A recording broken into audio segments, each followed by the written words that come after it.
All right, I am at the Morristown Windmill, built in 1825 in Morristown, New York, on New York's northern border.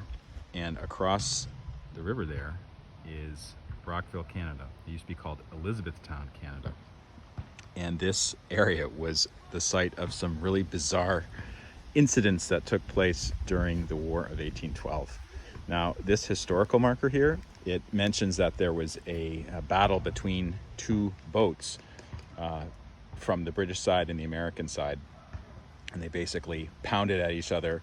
These were sailing ships with small cannon, shot at each other for about 3 hours. Then it got dark. This is in July of 1812, and then they both retired to their respective ports on the New York and Canadian side. So that sounds pretty innocent, kind of interesting footnote. But actually, the most interesting stuff about the War of 1812 and Morristown and across the river, Elizabethtown, which was then part of Britain's overseas colonies, was actually there was a group of soldiers here, a brigade or detachment. I think they were called the Forsyth Brigade.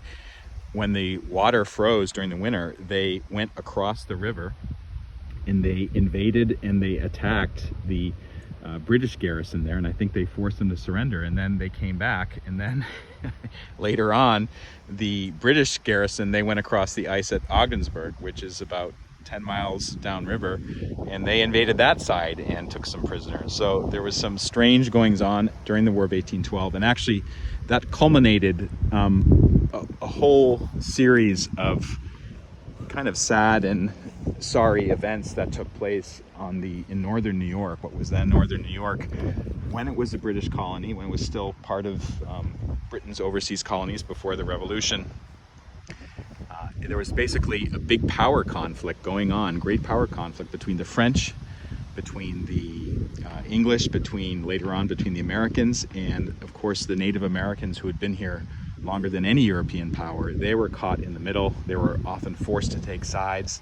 They lost their homes. They were forced to move around. There's a very long history about that. I'm going to delve into that in the future in some special episodes of these video series, but I just wanted to share that weird kind of unusual story about the cross-border raids during the War of 1812, when this was still a pretty small farming community in Morristown, New York. And this windmill hadn't been built yet. It was built in 1825, but there was still a lot of strategic value in these communities, and especially controlling the St. Lawrence River and the traffic and trade that went along there.